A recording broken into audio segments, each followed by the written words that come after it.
Tim, often called by his friends, glanced at his phone upon receiving a message from his wife of 5 years, Candace, who preferred to be called Candy. He had just secured a significant service contract with a major California-based company with national branches. He anticipated that his boss, Jake Hudson, would be thrilled, as this contract signified substantial growth for his IT firm and a considerable salary increase. Perhaps now, he thought, they could finally start a family. However, he had concerns that had been nagging at him since he and Candy joined Jake on a camping trip a little over a week ago. Candy seemed distant and slightly irritable, and upon returning home, he noticed something unusual in her underwear. Picking it up, he observed that something had solidified with a distinctive odor. Suddenly, realization struck him, and he felt as though his world had crumbled. He didn't know whose fluid it was, but he vowed to uncover the truth. Aware of an upcoming trip to the West Coast, he consulted a lawyer to explore his options if Candy was indeed unfaithful. Ruby Hawkins, a specialist in family law and divorce, came highly recommended by a friend who had recently divorced due to infidelity. "Are you certain your wife is being unfaithful?" Ruby inquired. "Not entirely," Tim admitted, "but I need certainty, and if she is, I want a divorce." Ruby explained that most divorces in this state are no fault, but he could file on grounds of infidelity if he had solid evidence, such as photos or video. Tim agreed and asked Ruby to have an investigator monitor Candy's activities to confirm.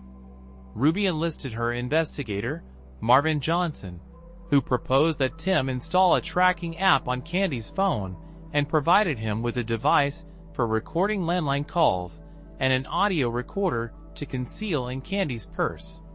Tim despised resorting to such measures, but felt compelled to uncover the truth. There were other indicators too since the camping trip. Jake seemed more arrogant and disdainful than usual, as if he held some secret knowledge. During the week, Candy drove him to the airport, bidding him farewell with a kiss and assuring him she would call him that night after dinner. She responded airily and wished him safe travels.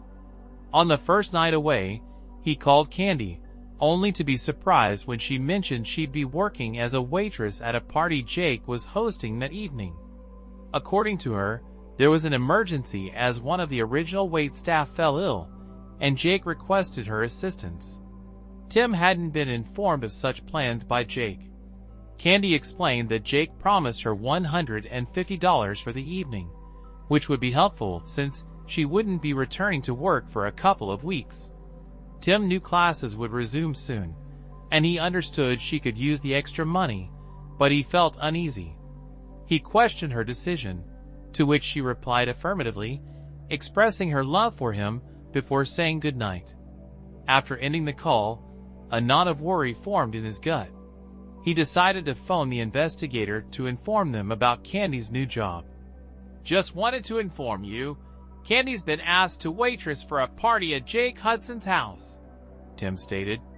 Mark confirmed that they would keep him posted, and Tim thanked him before ending the call. The next day, he called Candy's cell but got no answer. He also tried the house phone, reaching only the answering machine. Surely she didn't spend the night with Jake, he thought. However, his hopes were shattered when he received an email from Marvin that afternoon. "Candy spent the night at Hudson's house, and she's still there," the email read. "She was quite busy the night before.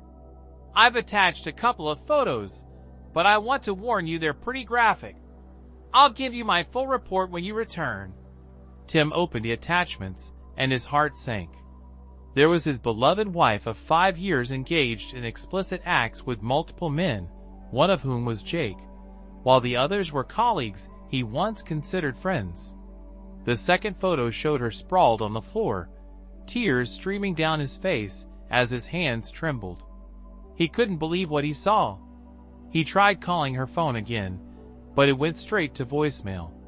He also dialed the house phone, encountering only the answering machine. He left no message and sought solace in the hotel bar.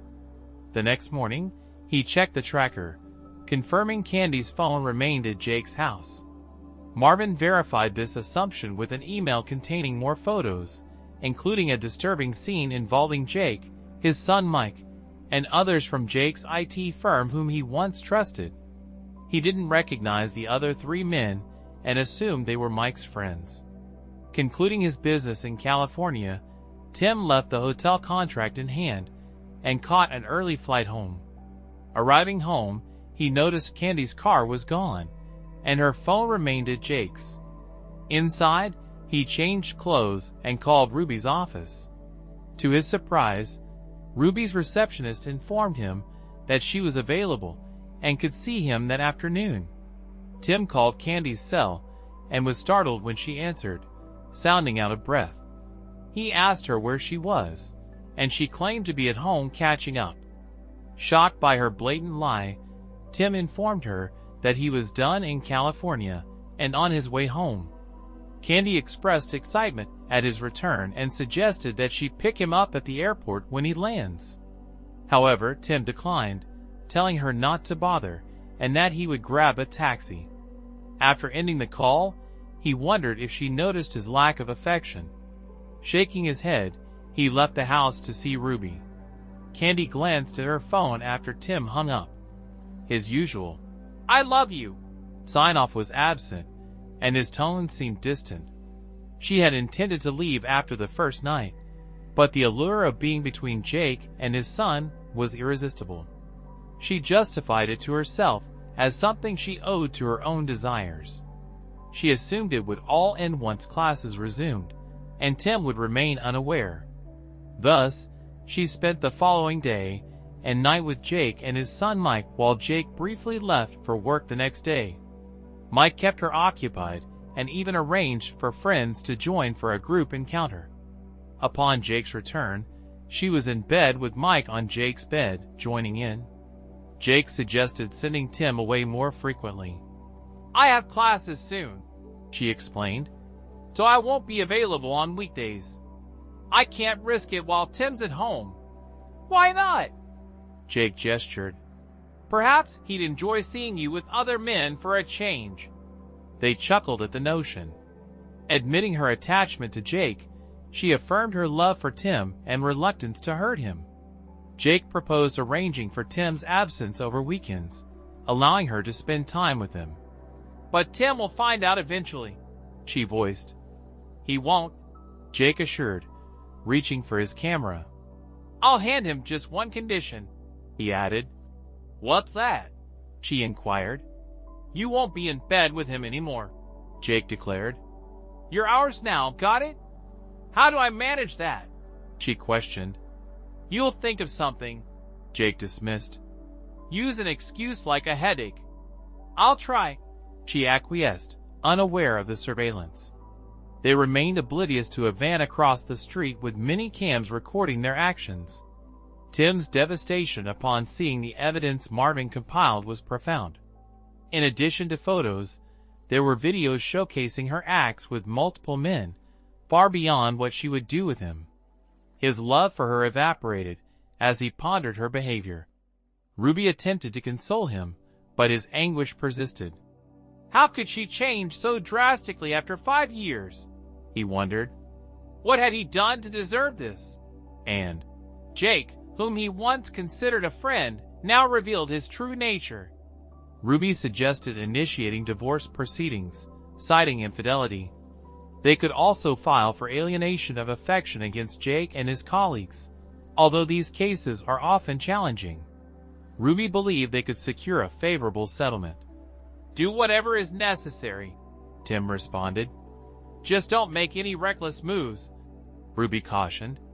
I don't want to bail you out of jail. I won't, Tim assured. When will the papers be ready? I'll have everything prepared in a couple of days, Ruby assured him. Meanwhile, try to maintain normalcy with your wife. I'm not a great actor, Tim confessed. I won't touch her again. Who knows what she's caught from all those men, Tim declared. Tell her you're not feeling well, Ruby suggested. That should buy you some time. Tim agreed with a nod. Yeah, okay, he replied, thanks. Leaving Ruby's office, he felt somewhat relieved but still queasy. In his car, Tim realized he couldn't continue working for Jake or being around the men who betrayed him. He found the number he needed in his contacts and dialed it, hoping for the best. Carlson, the voice answered. John, it's Tim Burns, Tim said. Tim, how are you, my friend? Jan asked. Not great, Tim admitted. Listen, is that position at Empire still available? John Carlson had long sought to recruit Tim, but Tim's loyalty to Jake had kept him from considering it. Now that loyalty was gone. Absolutely, Jan confirmed. Are you finally joining an established company? Something like that, Tim replied. I've realized I can't stay at my current job. I'm sorry to hear that. John sympathized. Can I help? Just give me a job, Tim requested. I'll work as hard for you as I did for Jake. Done, John agreed. How about starting on Monday? Perfect, Tim accepted. Great. Why don't you and your wife join us for dinner tonight? Rose will make her famous lasagna, and we can discuss your compensation package, Jan proposed. I'd love to, but I can't bring candy, Tim declined. Oh, John inquired. What's wrong? I'd rather not discuss it over the phone, Tim said. But I can explain more tonight. Of course, John understood, sounding concerned.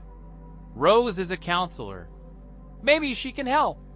That sounds good, Tim acknowledged. I'll let Rose know. Can you come by at 6:30? Jan asked. Absolutely, Tim confirmed. 6:30 it is. Thanks, buddy. My pleasure, John replied. Feeling a weight lifted, Tim drove home, not finding Candy there.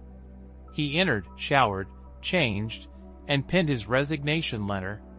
Candy arrived around 5 p.m., noticing Tim at his computer. She leaned in for a kiss, but he turned, and she landed on his cheek. Is everything okay? She asked, surprised. Not really, Tim admitted. I'm not feeling well. Maybe it's jet lag. I'll sleep on the futon tonight. Sleeping out? She queried. Where are you going? I have dinner plans, Tim answered. Are you meeting someone? She asked, sounding concerned. Are you accusing me of cheating? Tim countered. No, I've never cheated on you, and I never will. Can you say the same? She recoiled in horror, doubting if he knew.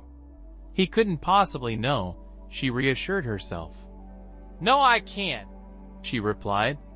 Tim remained unconvinced. So how was your trip to California?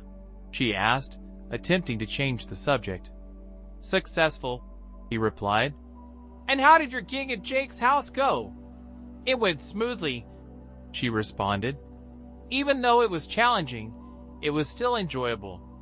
I can imagine, he remarked, his voice devoid of emotion. Glancing at his watch, he decided it was time to leave. I should get going, he informed her, saving his work and shutting down his computer. Standing up, he walked past her without a word and entered the master bedroom to change into something less casual. Upon returning, Candy was seated on the couch. How long will you be out? She inquired. I'm not sure, he replied. Don't wait up for me. Goodbye. Grabbing his keys, he exited the house. She couldn't help but notice that he didn't kiss her or say he loved her, as he always did when leaving. After seeing his car depart, she picked up the house phone and dialed Jake, unaware that their conversation was being recorded. Jake, I think he suspects something, she confided. What makes you think that? Jake queried. He wouldn't touch me at all, she explained. He always gives me a kiss and says he loves me, but not today. He seemed distant and just left, mentioning a dinner appointment. Really? Jake responded. Did he mention with whom? No, he didn't, she admitted. What if he knows? What if he plans to leave me? Then so be it, Jake scoffed. You can always stay with us. And as for Timmy boy, I'll keep him busy enough that he won't be home much. But I don't want to lose him, Candy lamented. I love him. Yeah, your actions over the past couple of days really show that, don't they? Jake retorted. That's not fair, Jake, she protested. I know what I did with you guys, and yes, I enjoyed it. But I still love him. I don't want to lose him. Sure, Jake dismissed her concern. Let him cool off. Eventually, he'll come around. And if he doesn't, well, we can handle that too. You're not going to hurt him, are you? She worried. Not explicitly, Jake smirked. We'll just need to make him see things our way, and you'll play a part in that. What? Candy was taken aback. That's right, Jake confirmed. When the time comes, you'll help us make him understand. Remember where your loyalty lies, and remember I have videos that could cause quite a scandal if they were to surface. You wouldn't dare, Candy protested. Oh, I would, Jake asserted. I have footage from the camping trip and other compromising situations. You belong to me, so it's up to you to keep Timmy boy in line. Feeling trapped, Candy reluctantly agreed. Okay, Jake, she conceded. But please don't hurt him. Jake smirked over the phone. Sure. He dismissed her concern, ending the call. Meanwhile, Tim arrived at the large two-story home where Jan and Rose Carlson resided. He exited his car, bringing along the bottle of wine he had picked up on the way. John greeted him at the door, graciously accepting the wine. Come on in, Tim. Jan welcomed him with a smile. Thank you. It'll be put to good use tonight. Following Jan inside, Tim was introduced to Rose, who was waiting in the dining room with her lasagna. Tim, this is my wife, Rose, John introduced. Rose, meet Tim Burns, our new account representative. Tim shook Rose's hand as John opened the bottle of wine. Nice to meet you, Tim. Rose greeted him with a smile. Pleasure's mine, Mrs. Carlson, Tim replied. Please call me Rose, she insisted. Mrs. Carlson sounds too formal. Seated at the table, Rose served up portions of lasagna while John poured the wine. Tim expressed his gratitude, acknowledging the delicious meal. This is the best lasagna I've ever had, he complimented. I'm pleased you enjoyed it, Rose remarked. It's one of my specialties.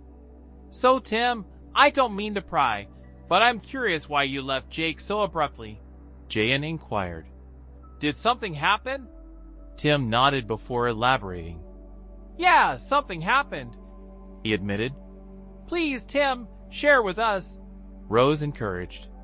Taking a moment to collect his thoughts, Tim recounted the events. That's tough, John sympathized. I can relate. I've been through something similar, though under different circumstances. What's your plan now, besides changing jobs? I've consulted a lawyer, and I'm filing for divorce, Tim revealed. My attorney says it'll likely be an even split. Have you considered counseling? Rose suggested. It's beyond that point, Tim responded. I don't understand what's gotten into Candy. It's like she underwent a sudden transformation into someone I don't recognize. How are you coping with all of this? Rose inquired. Not very well, Tim confessed. My lawyer advises me to act normally around Candy, but it's challenging. I can't even bear to look at her. Perhaps counseling could help, she suggested. I might consider it, Tim acknowledged. John is right. Rose is the best in the field, John interjected. I believe she can assist you through this if you're open to it. Plus, it's covered in your benefits package. That's a positive, Tim chuckled. I'm serious, John assured him. Rose was invaluable to me during a tough time. I'm confident she can support you too. Addressing Rose, John asked, Can you fit him into your schedule? Absolutely, she confirmed. I propose an hour per week.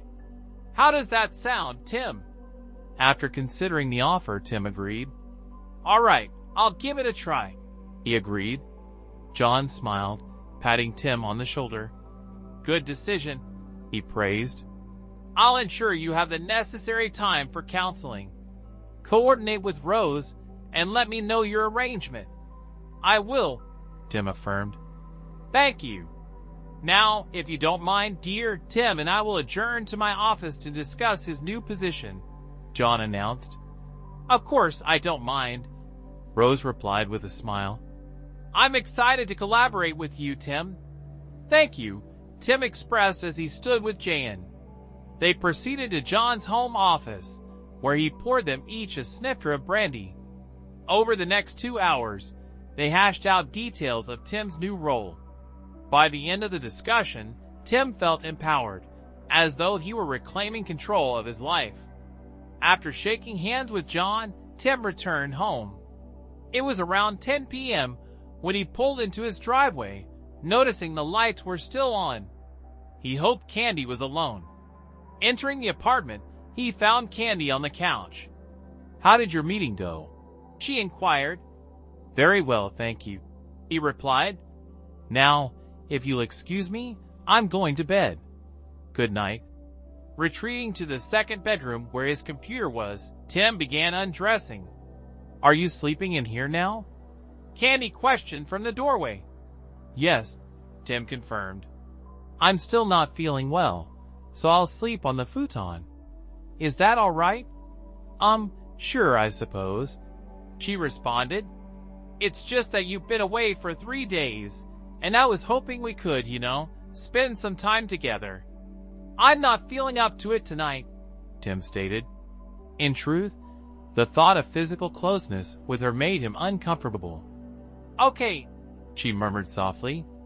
Maybe tomorrow. I'm not sure, he replied. We'll see. Nodding, she turned away, pondering whether he knew anything about her recent activities. The next day, Tim arose before Candy, prepared his resignation letter, and brewed a cup of coffee. Seeing Candy's purse on the kitchen counter, he grabbed the audio recorder and downloaded the previous day's phone call. He left the apartment without saying goodbye or expressing affection to Candy as he departed. Upon arriving at the office, Tim kept to himself. After exchanging greetings with his secretary, he retreated to his office and shut the door while packing his belongings. Jake entered the room. What's this? Jake queried. Tim reached into his briefcase and extracted 2 envelopes. One contains the signed contract from California, he explained, and the other holds my resignation, effective immediately. I expect a bonus for securing the California account and my final pay, including my remaining vacation time. Resignation? Jake exclaimed, taken aback. Why are you leaving? I need you, Jake protested. Seriously, Tim, he retorted. You honestly don't know why? You think I'm naive? I'm not, Tim asserted. Frankly, certain revelations have surfaced, compelling me to resign. I've secured a position with another company. I'll be leaving here shortly, then heading to HR. Wait, Tim, can't we discuss this? Jake implored. Tim shook his head. There's nothing to discuss, Jake, Tim asserted. I'm done. Finished. I once considered you a friend, but you betrayed me and ruined my marriage. Find someone else to deceive. So this is about that? Jake probed. Just so you know, your wife willingly engaged in closeness with me, Jake divulged. We don't need to let that ruin your career. Just go with the flow for now. Let Candy explore her desires. When she's done, she'll return to you. You're despicable, aren't you? Tim accused. You expect me to accept that? By the way, how long have you been involved with her? The first time was during the camping trip, Jake confessed. On the second day, while you and others were skiing, She initiated it in your tent, claiming I was superior to you. Then she begged me to have lovemaking with her. Remember when you suddenly sent me away to handle something at the office? You wanted me out of the way to be with my wife. Tim realized. Yeah, so what? Jake shrugged. But Tim wasn't done. He halted the audio recording he had secretly initiated when Jake entered. Thank you for your confession, Tim declared. Now, if you'll excuse me, I'm finished packing. I'll head to HR, and I'll be on my way. Wait, Jake protested. You can't use that recording. We'll see, Tim remarked. I'm leaving. Goodbye, Jake. Rot in hell. Wait, you forgot something, Jake said, holding up a photo of Candy from Tim's desk. I didn't forget, Tim replied. I don't want it. If you and your son are so keen on her, she's all yours. I'm done with both of you. Goodbye. With that, he exited the office, leaving Jake bewildered. How did Tim discover what had happened between Candy, him, and his son? Jake pondered. What do you mean he resigned? Candy demanded when Jake called. He handed me a signed contract and a resignation letter and left, Jake explained. He knows. Candy, I don't know how, but he knows, Jake admitted. What did you tell him? She inquired. The truth, Jake admitted. I told him about the first incident on the camping trip. You fool, she scolded. And? Jake prompted. So I told him everything, Jake admitted. Even left the photo of you he had on his desk. Great, she sighed, tears streaming down her face. What now? Not my concern, Jake shrugged. He's your husband. Handle it. Unless you want me to come over and enlighten him. No, she refused. You've done enough. Thank you. Stay out of it. I'll handle it. Or not. Jake said dismissively. After that, he ended the call. Candy glanced at her phone, tears streaming down her face. She dreaded the thought of divorce, but understood Tim's stance on her infidelity. Determined to salvage their marriage, she sank onto the couch, her head in her hands, sobbing over her actions.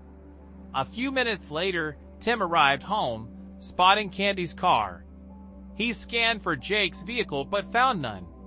Carrying his box and briefcase, he entered, noticing Candy on the couch but saying nothing as he headed into his office. After locking the door, he checked for voice recordings, found one of Candy's conversation with Jake, and promptly forwarded it to his lawyer. Hello, Tim, she greeted when he called. I've just received your latest email. I'm filing your paperwork now. Good, Tim responded. When can they be served? If you'd like, I can arrange for them to be delivered late this afternoon, she offered. Will that work? It will, Tim acknowledged. Thanks. After hanging up, he retrieved his .45 caliber semi-automatic pistol from the weapons safe more as a precaution than intent. In the kitchen, he placed it on the table, within quick access. We need to talk, he stated, setting the pistol down. Is that necessary? She questioned, pointing at the weapon. I hope not, he replied. Just a precaution in case your lover decides to show up. My lover? She queried. Don't play coy, he retorted sternly. Sit down. We have things to discuss. Terrified, she obeyed, uncertain of her husband's intentions. Firstly, Tim began, someone will serve you with papers later today. Divorce papers. Candy gasped. Why? I don't want a divorce. I love you. Bull, Tim countered. I know about you and Jake, his son, and others you've been with lately. So, I filed for divorce due to infidelity. Infidelity? She objected. Tim smirked, revealing an envelope containing timestamp photos showing her with multiple men, including Jake. I also have video and audio, Tim added. Interested? She shook her head, realizing it was futile. Good, he said. Given the circumstances, I've been more than fair. No support. Half the bank funds split. Each keeps their retirement. You keep your belongings. I've canceled your credit card and have a check for your share. Also, a restraining order mandates you stay 500 feet away from me, my home, and my workplace. You have until being served to pack. You're kicking me out? She whimpered, tears flowing. Essentially, Tim confirmed. What if I contest? She ventured. Tim chuckled. Not wise, he cautioned. Think of the consequences if these photos surfaced. Think about your job. You wouldn't dare, she protested. Want to bet? Tim challenged. Candy hesitated before admitting defeat.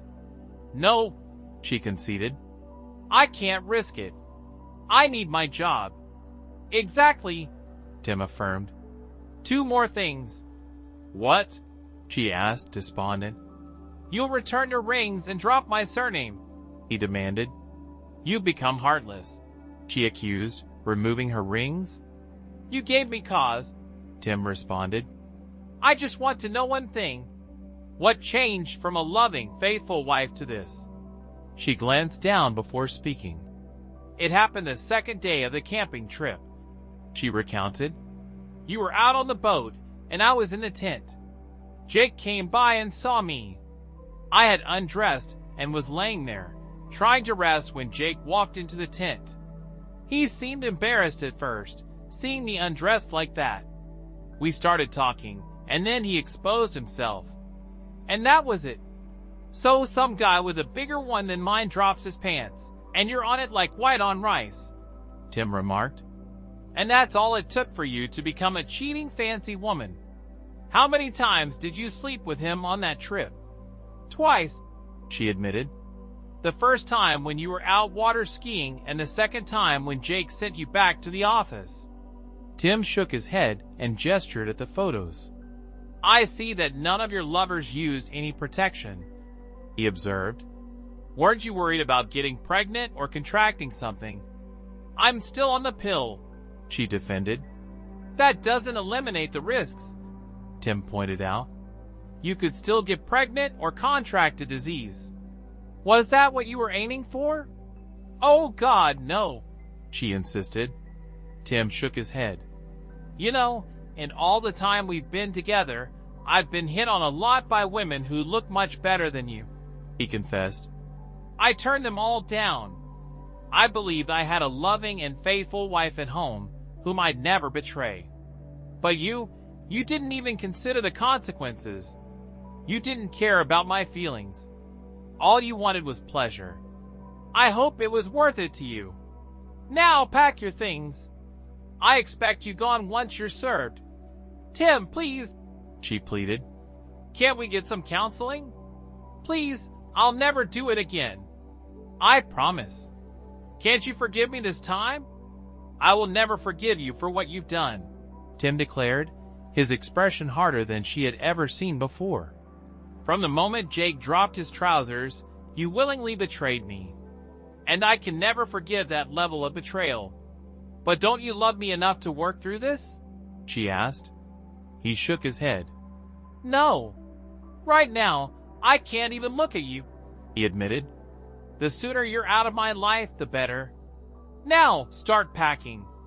Whatever you leave behind will be disposed of. Sobbing, she stood up and went into the master bedroom to pack. Tim watched as Candy brought out bags full of items. She stopped once and looked at him. Can you at least help me take these to my car?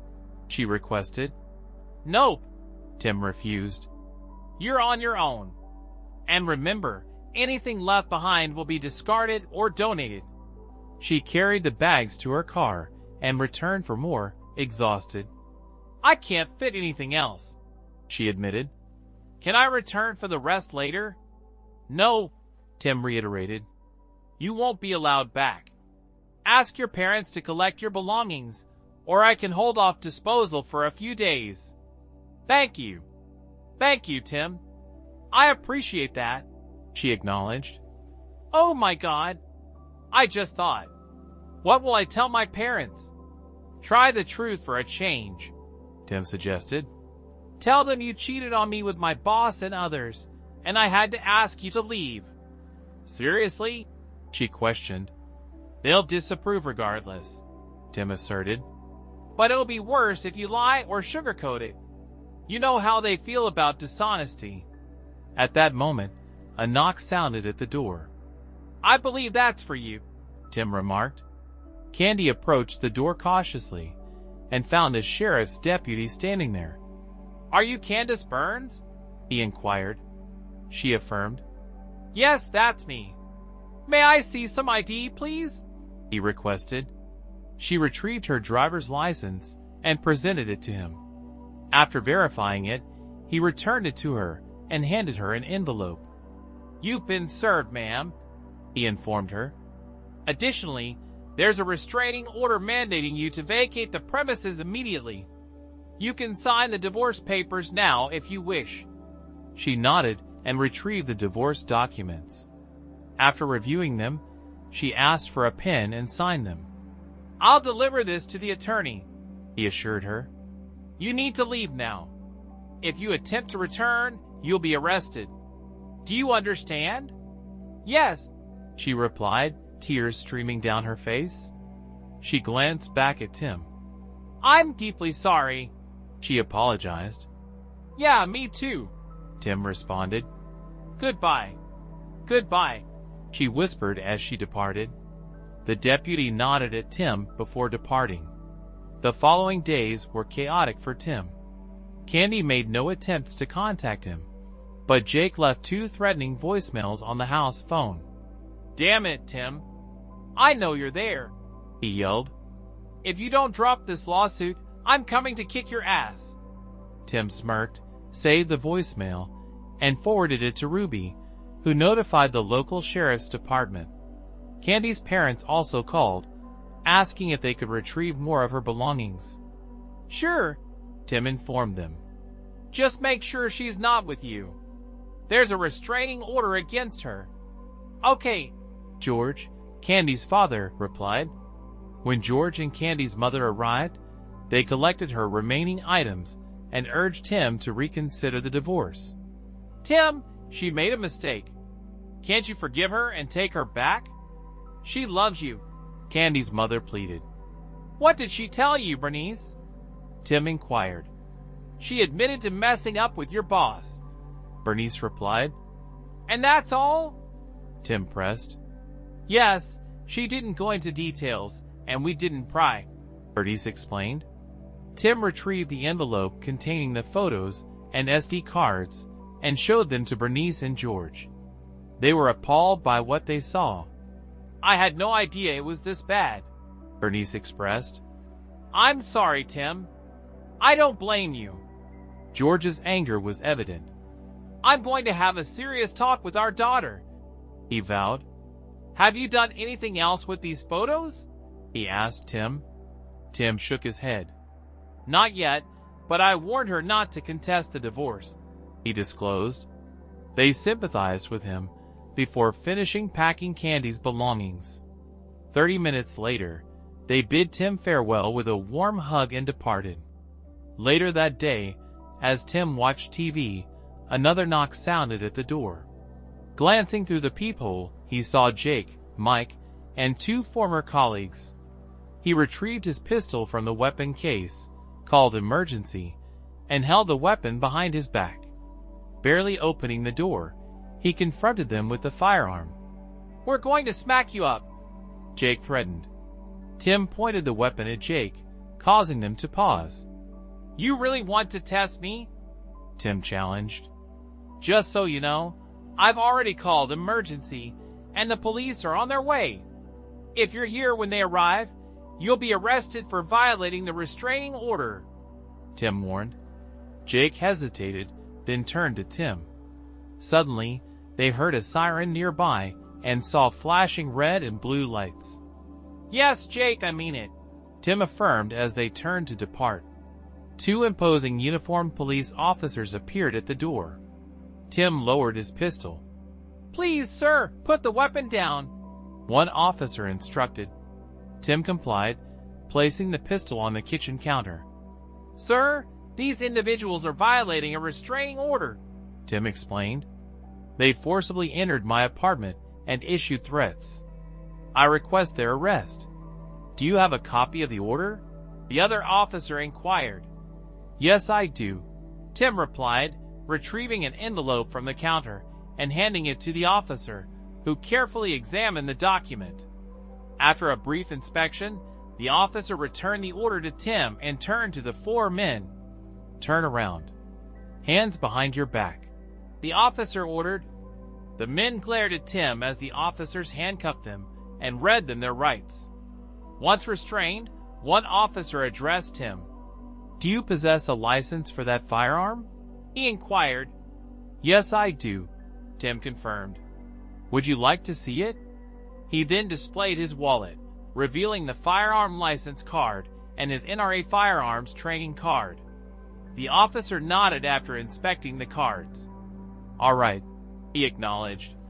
"Just be cautious with that weapon. Understand?" "I understand, officer." "Thank you," Tim acknowledged. The following 3 months passed swiftly for Tim. He found greater satisfaction working at Empire than he ever did under Jake's management. Weekly counseling sessions with Rose aided him in managing his trust and anger issues. Simultaneously, he joined a gym, exercising 3 days a week. Additionally, he enrolled in martial arts classes primarily for mental discipline. Furthermore, he undertook a diet and exercise course recommended by Rose. The divorce proceeded smoothly, especially as Candy did not contest it. However, the alienation of affection lawsuits encountered some complications. While 2 of them were dismissed, as Ruby had warned, the case against Jake took an unexpected turn. After reviewing evidence and financial disclosures, the judge ruled in Tim's favor, ordering Jake to pay $1 million in restitution. "Mr. Hudson, your conduct in this matter is utterly reprehensible," the judge admonished. "Not only did you exploit a man who considered you a friend, but you also mistreated your authority as his employer to deliberately ruin his marriage and family. Moreover, you repeatedly violated the restraining order against you. Therefore, I rule in favor of the plaintiff and order you to pay restitution in the amount of $1 million.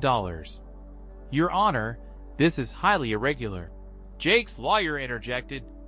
"Mr. Winthrop, this court finds Mr. Hudson's behavior not only irregular, but absolutely despicable. The order stands," the judge affirmed.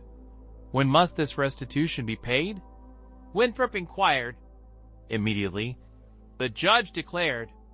"Unless, of course, your client prefers spending time in jail for contempt." "No, Your Honor. My client will comply with the order," Winthrop conceded. "Very well," the judge concluded. "And may God help you if this check bounces." Case closed. With a gavel strike, the hearing concluded. Jake wrote a check, which his attorney passed to the bailiff. After the judge acknowledged the check, it passed to Ruby, who then handed it to Tim.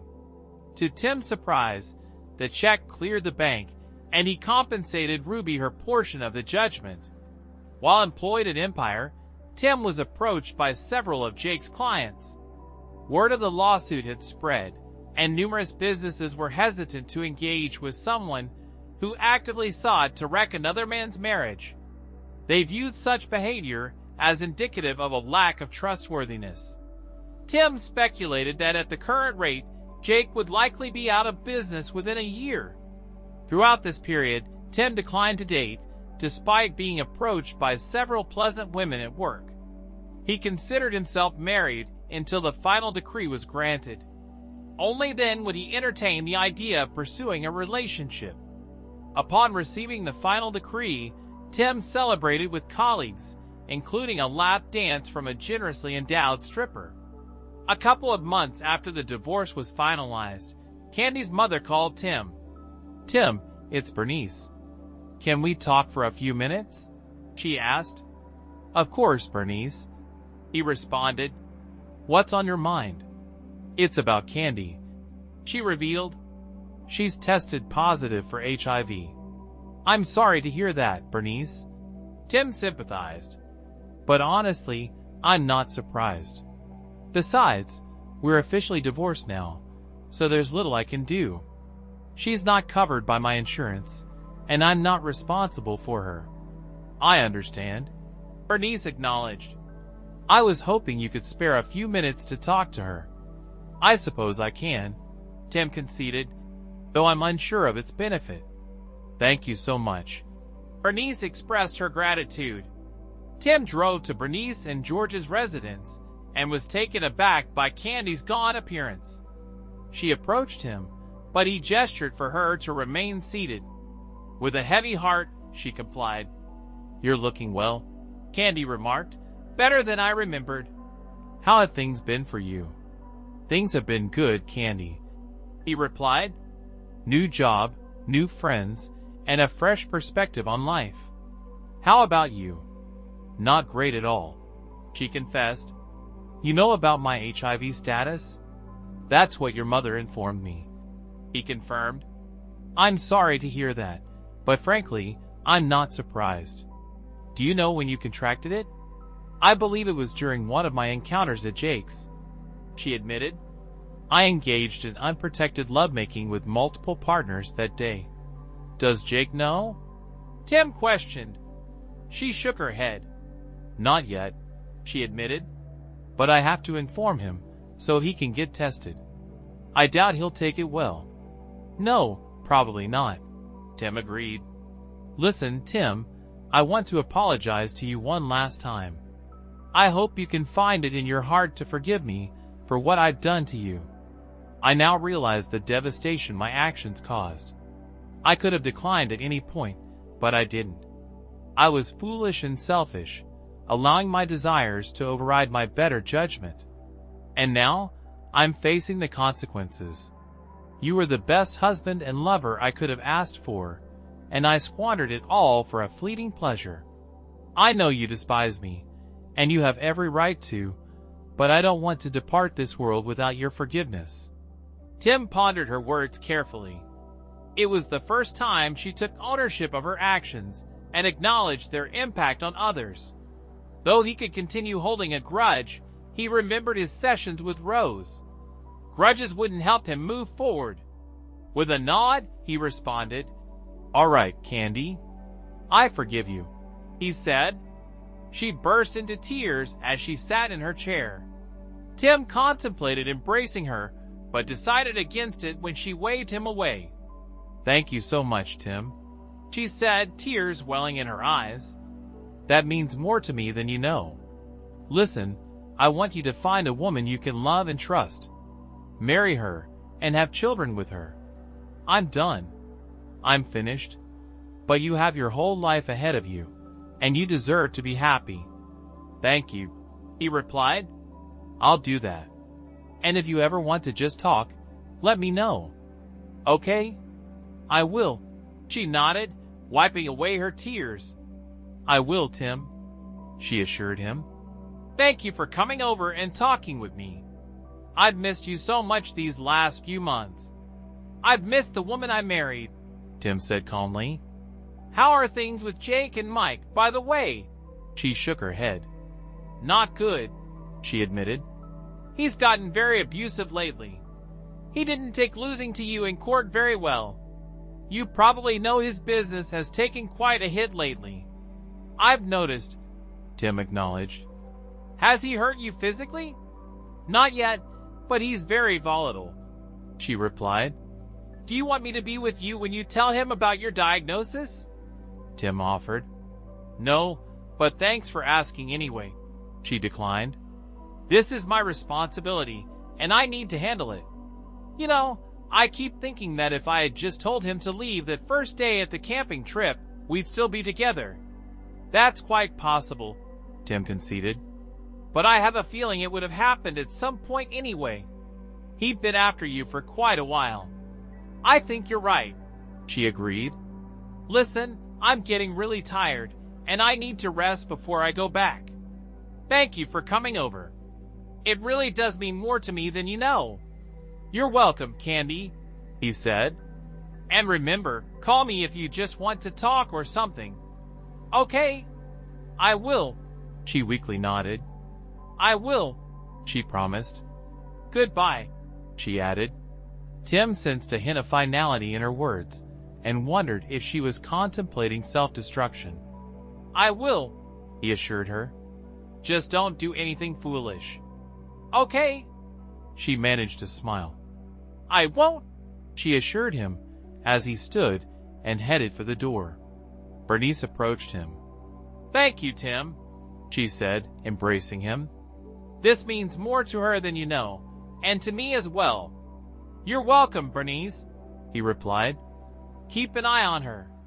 "Okay, I will," Bernice promised. A couple of weeks later, Tim was seated on his couch, having dinner and watching the evening news, when a report caught his attention. The bodies of a local businessman, his son, and a woman believed to be the man's lover were found earlier today in what police believe was a double homicide and self-destruction, the anchors reported. Jacob Hudson, president and founder of Hudson Consulting, along with his son and an unidentified woman, were discovered dead. All three suffered gunshot wounds. Police are investigating the incident, and further details will be provided as they become available. Overcoming his initial shock, Tim phoned Bernice. She answered the call in tears. "Bernice, what's happening?" he inquired. "We just learned that Candy is dead," she replied. "It appears that Jake shot her, then his own son, and himself." "Oh my God," Tim exclaimed. "I saw a report on the news and was hoping it wasn't her." "I'm so sorry." "It's her," Bernice confirmed. "Do the police have any idea why it happened?" Tim inquired. "They're not entirely certain," she explained. "But I believe she told Jake about her HIV diagnosis, and he snapped. Autopsies are underway." "I'm truly sorry, Bernice," Tim expressed. "I want you to know I never wished for this." "I understand, Tim," she responded. "Candy made her own choices and faced the consequences. Nevertheless, losing an only child is devastating. I take comfort in thinking she's in a better place now." "Well, if there's anything I can do, please let me know," he offered. "Thank you, Tim," she acknowledged. Candy's memorial service occurred a couple of weeks later, and Tim took time off to support her parents. According to the autopsies, both Jake and Mike were HIV positive, like Candy. Based on police findings, Candy disclosed her diagnosis to Jake, suggesting they get tested. Upon discovering they were also positive, Jake fatally shot her, then his son, and ultimately himself. Tim mourned Candy's passing for a few days, reminiscing about their happier times together. Then, unexpectedly, Cynthia Stone, another colleague, visited him. "Hey, cowboy," she greeted. "Want to join us for happy hour tonight? You seem like you could use some company." Tim hesitated briefly, almost declining, but reconsidered. "What the heck?" he responded. "I could use some good company right now." "Sure, count me in." "Great," she suggested, smiling. "Then meet us at the hitching post after work." "Okay, I'll be there," he confirmed. "Thanks for the invitation." As she walked away, he contemplated the cycle of life. Then, he heard a familiar female voice in his mind. "Go for it, big boy. She's into you," the voice suggested, surprising him. He scanned the surroundings, but found no one. A shiver ran down his spine momentarily. "No," he thought to himself. "That can't be possible. Or can it?"